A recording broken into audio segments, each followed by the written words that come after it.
Oi, gente! Hoje eu vou falar um pouquinho das minhas leituras de maio e junho. E vou começar falando das leituras do Buddy DLX, que é o grupo de leitura conjunta que eu organizo com a Dessa da Louca dos Livros e a Ray do De Livro em Livro. E em maio nós estávamos lendo Órbita de Inverno, da Everina Maxwell. Eu tava bem curiosa para ler esse livro, porque é basicamente gays no espaço, um casamento que precisava acontecer por causa de alianças intergalácticas, interplanetárias, não lembro direito.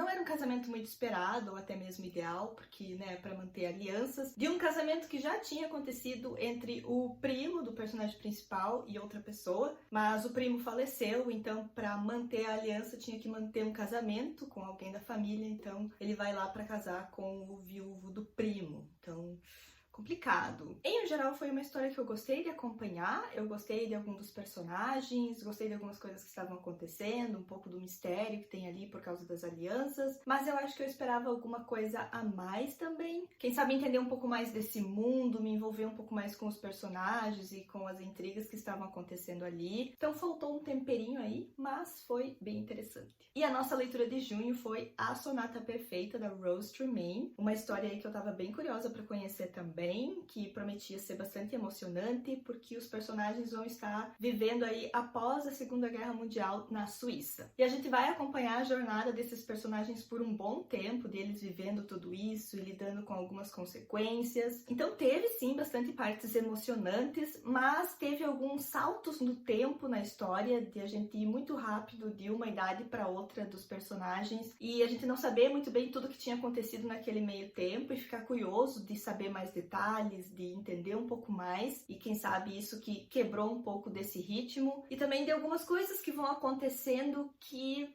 eu acho que eu queria diferente, eu queria mais para o personagem principal, o August. Porém, eu sinto que eu já fiz um pouco de paz com essa história, porque eu acho que às vezes é um pouco sobre isso, né, de a gente conhecer muito de um personagem, se apegar muito a ele e se emocionar muito com a história dele, querer que ele viva coisas melhores, que ele tenha coisas melhores, e às vezes a vida não é assim, né? Principalmente numa época em que estavam se recuperando de tantas coisas que aconteceram durante a Segunda Guerra Mundial. Eu gosto muito de livros tristes e eu não me importo de ter aí um processo de dor e de passar por uma jornada sofrida com esse personagem. Mas no final, eu quero que ele seja feliz, sabe? E a vida às vezes não é assim, não é fácil, mas é ficção. Eu quero que o personagem seja feliz e que ele mereça todas as coisas incríveis que ele merece. Esse é um pouco do sentimento com esse livro. Outro livro que eu li foi Os Imortalistas, da Chloe Benjamin, que foi um livro que eu já comecei a ler há algum tempo atrás e que tinha me emocionado bastante. E aí eu dei uma longa pausa nele, de anos, eu diria,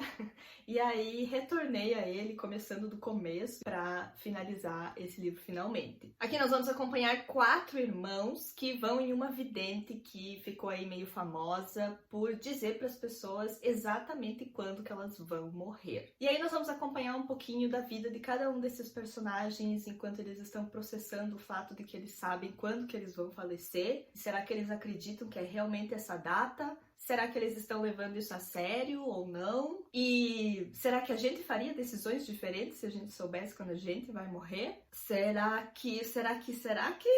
E aí também a maneira como eles foram impactando a vida de outras pessoas, a vida um dos outros também, e da relação familiar. E eu gostei muito desse livro. E se você gosta de acompanhar assim a jornada de personagens lidando aí com diferentes decisões que eles tomam, consequências disso e de conhecimentos de coisas que podem ser ou não reais, eu recomendo. Outra leitura incrível foi de um hot maravilhoso, que é Como Não Destruir uma Banda, da Meissa Martinez, que foi um livro que eu tive a honra de editar. A gente acompanha a Calisto, que é vocalista de uma banda que está terminando, então elas estão fazendo o último show delas em Nova York, e depois desse show ela sai caminhar para espairecer um pouco, e a vida tá mudando tanto, porque a banda com as amigas está terminando, e durante essa caminhada ela descobre que está acontecendo uma after party de uma de suas bandas favoritas da adolescência, que agora está retornando, e ela nem sabia disso. E aí ela entra na festa e aí conhece, né, os membros da banda que ela gostava tanto e eles acabam se envolvendo aí em uma aventura muito quente.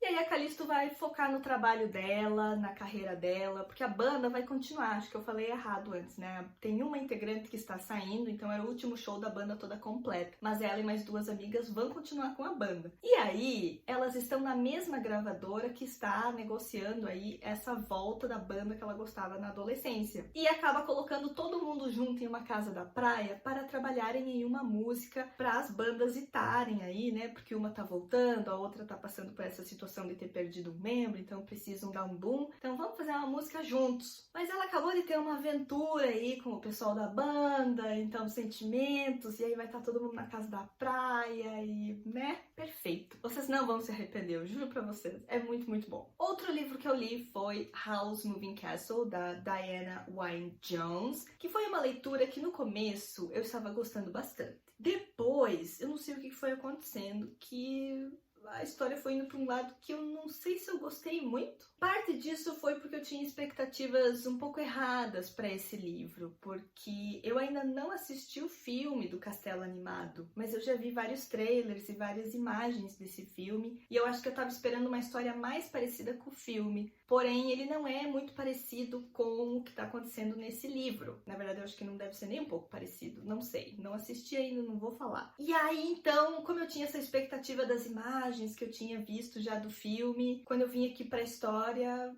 eu fiquei tipo, ué, não era isso, não parecia ser isso. Então, atrapalhou. Mas não foi de todo ruim, acho que foi uma experiência interessante para conhecer um pouco mais desse mundo. E vou assistir o filme, quem sabe gostar muito mais, porque é aquilo que eu queria, né?